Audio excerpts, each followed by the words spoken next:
Welcome to the complete audiobook of The Power of Habit by Charles Duhigg. This groundbreaking book dives deep into the science of habits, revealing how they work and how you can harness their power to transform your life. Through engaging stories and cutting-edge research, Duhigg shows us how habits shape our lives and how we can change them to achieve our goals. Get ready to unlock your potential and take control of your habits for a more successful and fulfilling life. Let's begin the journey. Chapter 1: The Habit Loop. Once upon a time, there was a woman named Lisa Allen who, at the age of 34, had achieved an astonishing transformation. In just 2 years, she went from smoking, being in debt, and being unemployed to running marathons and working as a manager at a prosperous company. Her secret was a change of habit. Lisa discovered that by changing one key habit, her entire life could be transformed. Researchers at the Massachusetts Institute of Technology, MIT, have shown that habits are automatic behavior patterns that develop in a part of the brain called the basal ganglia. These habits operate in a three-step loop: cue, routine, and reward. The cue is what triggers the habit, the routine is the behavior itself, and the reward is what the brain receives for completing the routine, reinforcing the loop. For example, when Lisa felt the urge to smoke, instead of lighting a cigarette, she put on her running shoes and went for a run. The cue remained the same, but she changed the routine, and her reward was a sense of achievement and well-being. This small change set off a chain reaction of positive behaviors that improved other areas of her life. Habits are not eliminated but replaced. Understanding how habits work allows us to shape them to our advantage. We can identify our cues and rewards, and then change our routines to create healthier and more productive habits. This understanding of the habit loop is crucial for making lasting changes. The habit loop consists of 3 parts: the cue, the routine, and the reward. The cue is a trigger that tells your brain to go into automatic mode and which habit to use. It can be a specific time of day, an emotional state, or a set of thoughts. The routine is the action or behavior itself, and the reward is the benefit you gain from doing the behavior. This reward helps your brain remember the habit loop in the future. Charles Duhigg, in his research, found that almost any behavior can be transformed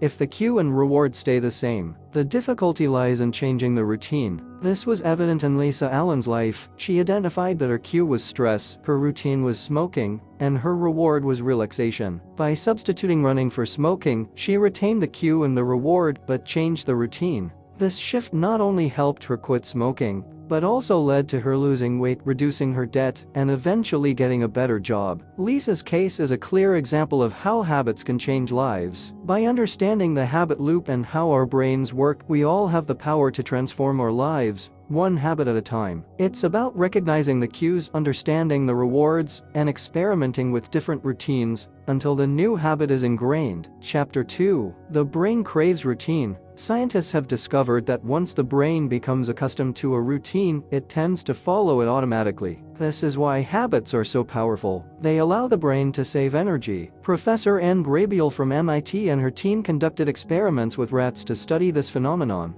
In their lab, the rats were placed in a T-shaped maze. Initially, the rats explored the maze erratically, but after several attempts, they began to find the food place in one of the arms of the maze more quickly. The scientists observed that the brain activity of the rats decreased as they learned the routine. This discovery revealed that once a routine is formed, the brain almost shuts down, allowing habitual behavior to occur without much conscious effort. This explains why habits are so difficult to change. They are deeply ingrained in our brains. Once a behavior becomes a habit, it requires significantly less cognitive effort to perform, freeing up mental resources for other tasks. Professor Grabiel concluded that the brain is constantly seeking ways to turn any routine into a habit, because habits allow the brain to conserve energy. This understanding led researchers to develop a theory on how habits form and can be changed, known as the habit loop. The basal ganglia, a small cluster of cells at the center of the brain, plays a crucial role in this process. It helps decide which behaviors to turn into habits by picking up on the cues and rewards. For humans, this process works similarly. When we repeatedly perform a task in the same context, our brain starts to automate that task. For example, think about driving a car. Initially, learning to drive requires a lot of conscious thought and effort. But over time, driving becomes second nature, and you can do it almost without thinking. This automation allows you to focus on other things, like listening to the radio or having a conversation.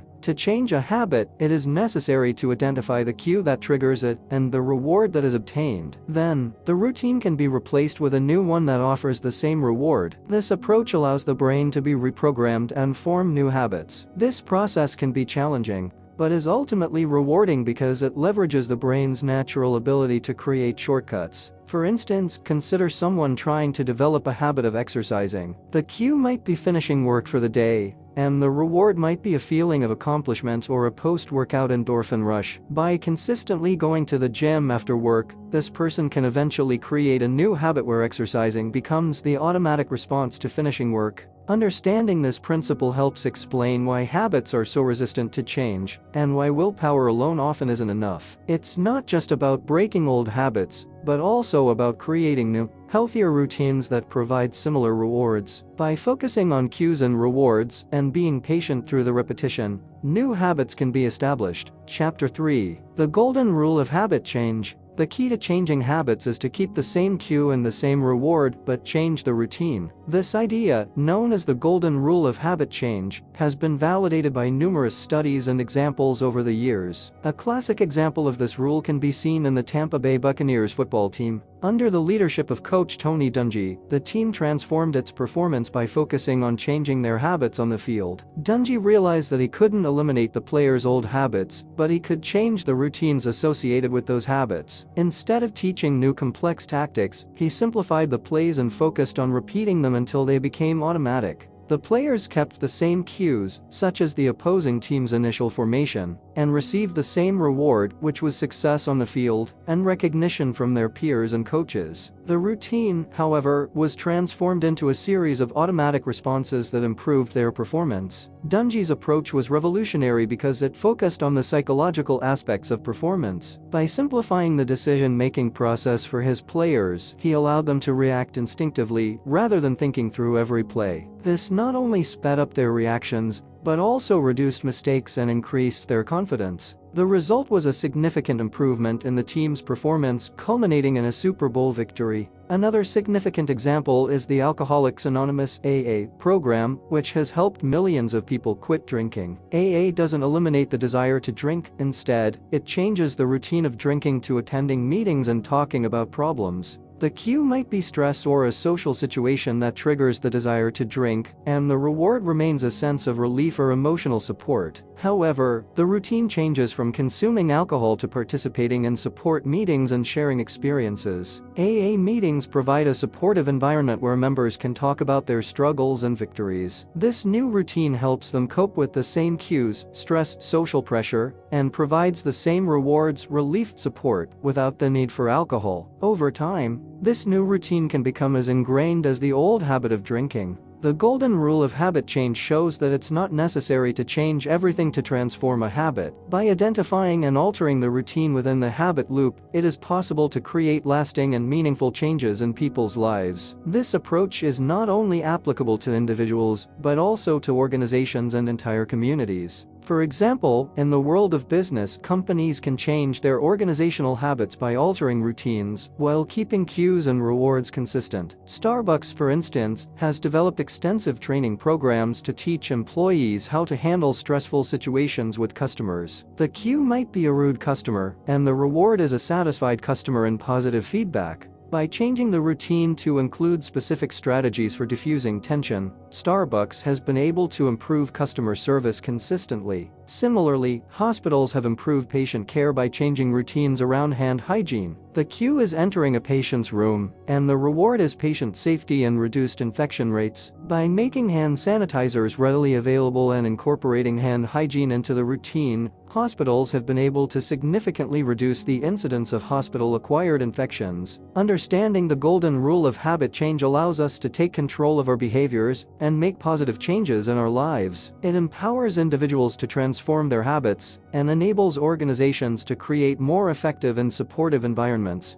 By focusing on the components of the habit loop, we can design interventions that lead to sustainable improvements and enhance overall well-being. Chapter 4: Keystone Habits, or the Ballad of Paul O'Neill. Successful organizations understand the power of habits and how they can influence performance and culture. A standout example is Alcoa, under the leadership of Paul O'Neill. When O'Neill became CEO of Alcoa in 1987, he surprised everyone by announcing that his top priority would be worker safety, not profits or productivity. O'Neill understood that by focusing on safety, he could instill a culture of excellence and attention to detail throughout the company. He introduced new routines and systems for reporting and analyzing safety incidents. The cue was any accident or potential risk, the routine was reporting and analyzing the event, and the reward was a safer and more efficient work environment. To implement this change, O'Neill established a policy where every safety incident had to be reported to him within 24 hours. Each report had to include a plan of action to prevent future occurrences. This routine forced managers to constantly pay attention to working conditions and seek continuous improvements. Additionally, O'Neill insisted that every accident, no matter how minor, be thoroughly investigated to identify underlying causes and prevent recurrence. O'Neill's approach produced impressive results. Alcoa became one of the safest and most productive companies in its industry. Profits increased significantly, demonstrating that focusing on a key habit can have a profound impact on organizational success. The attention to safety not only improved working conditions, but also boosted operational efficiency and employee morale. This focus on keystone habits, fundamental routines that can trigger widespread change, is crucial for organizations. A keystone habit creates a culture shift, leading to positive changes in other areas. For Alcoa, improving safety led to better communication, more innovation, and a stronger commitment to quality. Keystone habits are also visible in other companies. For example, Starbucks has used habit training to enhance customer service. Starbucks developed a training program for baristas, teaching them how to manage stressful situations and deliver exceptional service. The cue might be a difficult customer, the routine involves applying learned techniques, and the reward is customer satisfaction and positive feedback. Similarly, Google has adopted routines to foster creativity and innovation. Google implemented policies allowing employees to dedicate a portion of their time to personal projects, promoting a culture of continuous innovation. The cue is the allocated time for personal projects. The routine is working on innovative ideas, and the reward is the potential development of new technologies or products. Understanding and managing organizational habits can create more effective and successful work environments. Habits not only influence individual behavior, but also shape the culture and performance of the entire organization. Keystone habits, in particular, can drive significant positive change, leading to improved efficiency, productivity, and employee satisfaction. Chapter 5: The Crisis of Paul O'Neill. When Paul O'Neill took over as CEO of Alcoa in 1987, many expected him to focus on improving profit margins and increasing shareholder value. However, O'Neill surprised everyone by announcing that his top priority would be worker safety. In his first speech, he made it clear that safety would be the primary measure of success at Alcoa. This focus generated skepticism and resistance initially, as many believed O'Neill was diverting attention from the company's financial issues. However, O'Neill was convinced that improving safety would not only protect employees, but also drive a broader transformation in the company's culture and performance. O'Neill implemented a system where any safety incident had to be reported directly to him within 24 hours. Each report had to include an action plan to prevent future incidents. This approach forced managers to be constantly vigilant about safety conditions and proactive in seeking improvements. One of the first crises O'Neill faced was a fatal accident at one of Alcoa's plants. Instead of looking for scapegoats, he used the incident as an opportunity to reinforce his commitment to safety. He personally traveled to the plant, met with employees, and promised that the company would do everything possible to prevent such an event from happening again. This approach not only improved safety at Alcoa, but also had a ripple effect throughout the organization. Employees began to feel more valued and engaged, leading to increased productivity and efficiency. Additionally, the transparency and accountability that O'Neill demanded in safety matters extended to other areas of the company, fostering a culture of excellence and continuous improvement. O'Neill's commitment to safety and his ability to manage crises effectively demonstrated that focusing on a key habit could have a profound and lasting impact on an organization. By prioritizing safety, O'Neill not only protected employees, but also transformed Alcoa into a stronger and more successful company. The focus on safety created a culture where employees felt empowered to speak up and suggest improvements. This openness led to innovations that further enhanced efficiency and productivity. For instance, a process engineer at Alcoa's Davenport plant suggested a change in the way aluminum sheets were processed, which significantly reduced defects and increased output. This improvement would not have been possible without the culture of openness and continuous improvement that O'Neill fostered. Chapter 6. The Power of a Crisis. Crises have the power to reveal and reinforce organizational habits, both positive and negative. In many cases, a crisis can be the catalyst for profound and lasting change. A clear example of this can be seen in the London Underground during the 1980s. In 1987, a devastating fire at the King's Cross station killed 31 people and injured many more. The subsequent investigation revealed that the fire had spread rapidly due to a combination of flammable materials and an inadequate response from station staff. This tragedy highlighted serious deficiencies in the safety procedures of the London Underground. The crisis forced the organization to reevaluate and redesign its safety habits. New routines and procedures were implemented to ensure that employees were better prepared to respond to emergencies. These measures included regular drills, improvements in infrastructure, and a greater emphasis on training and education for staff. The King's Cross fire also had a profound impact on the culture of the London Underground. The tragedy served as a constant reminder of the importance of safety and preparedness. Employees and managers began to prioritize safety in all their operations, leading to a significant reduction in accidents and an overall improvement in service. Another example of the power of a crisis can be found at Rhode Island Hospital. In 2007, the hospital faced a series of serious medical errors, including several wrong-site surgeries. These incidents created a crisis of confidence both within the hospital and in the community.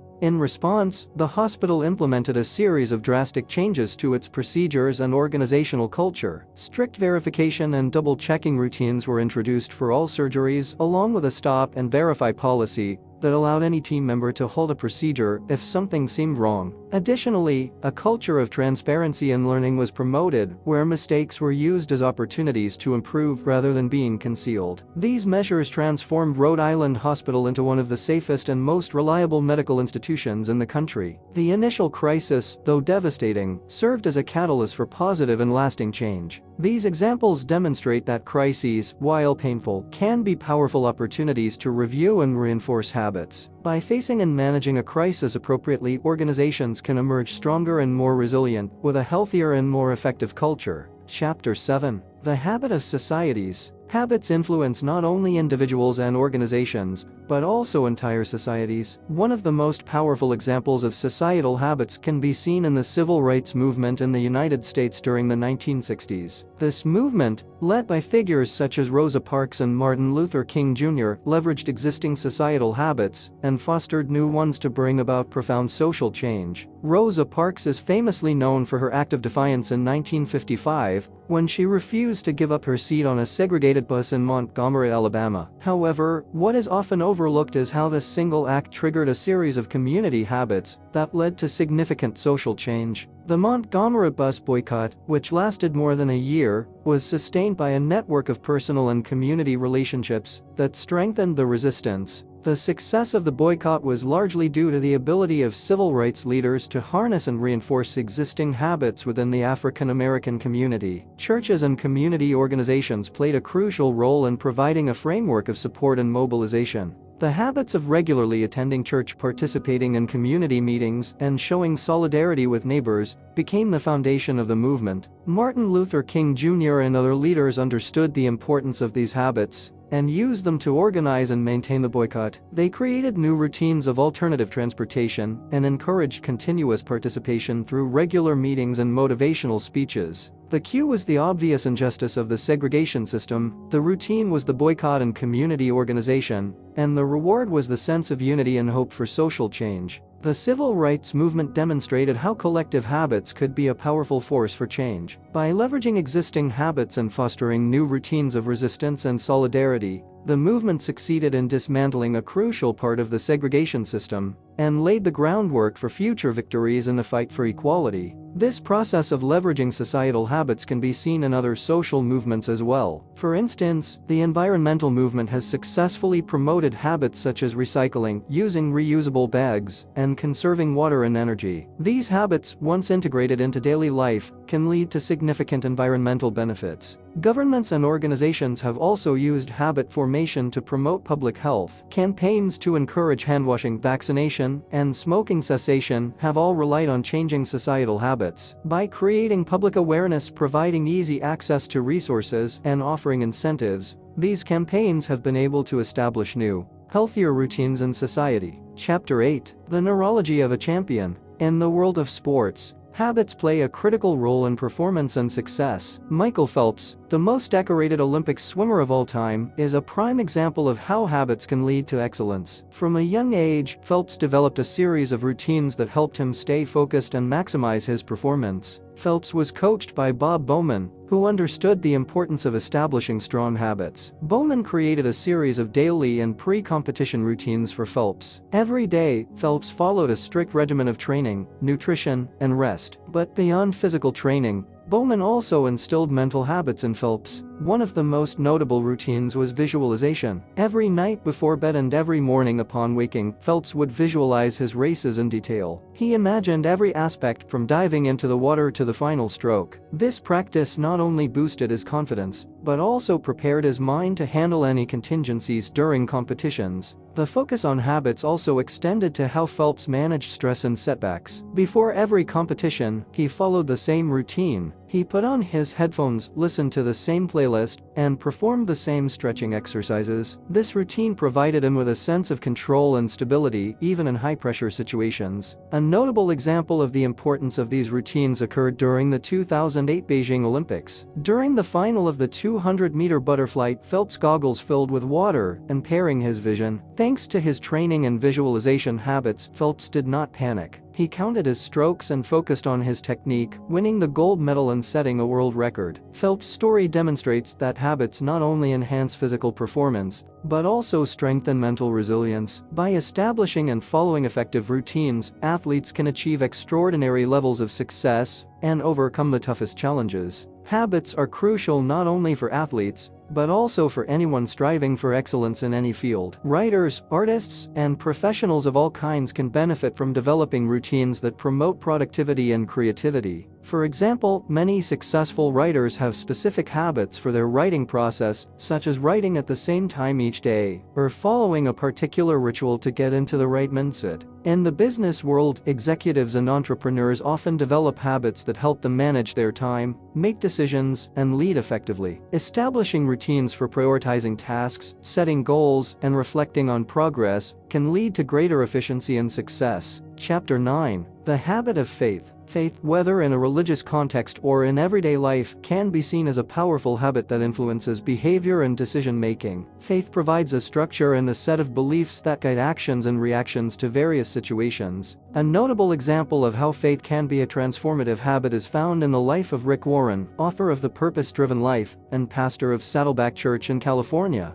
Warren began Saddleback Church with a clear mission and a set of core values that guided all his actions. These values became habits that not only defined Warren's life, but also that of his congregation. The daily routines of prayer, scripture reading, and community service became deeply integrated into the lives of the church members. A crucial aspect of Saddleback's success was the creation of small groups within the congregation. These groups provided support and accountability, reinforcing habits of faith and service. Members met regularly to discuss their challenges, pray together, and plan community activities. The cue was the need for spiritual and emotional support, the routine was the small group meetings and activities, and the reward was a sense of belonging and shared purpose. The habit of faith also influences how people face personal adversities. A study conducted by researchers at Emory University found that individuals who regularly practice their religious faith tend to have greater resilience and emotional well-being. The routines of prayer and meditation provide a way to manage stress and find meaning in difficulties. Rick Warren's story and the findings of this research highlight that faith, when practiced as a regular habit, can have a profound and positive impact on people's lives. It not only provides moral and spiritual guidance, but also creates a supportive community and strengthens the ability to face life's challenges. Faith habits are not limited to religious contexts. In everyday life, people develop faith in themselves, their goals, and their values. For example, entrepreneurs often have a deep belief in their vision and the habit of persistently pursuing their goals despite obstacles. This self-faith drives them to keep working hard, take risks, and innovate. In relationships, habits of trust and commitment form the foundation of strong partnerships. Couples who regularly express appreciation, communicate openly, and support each other develop a habit of faith in their relationship, which helps them navigate challenges and grow together. Understanding the habit of faith, whether in a religious or personal context, reveals its powerful role in shaping behavior and fostering resilience. By cultivating and reinforcing these habits, individuals and communities can achieve greater well-being and success.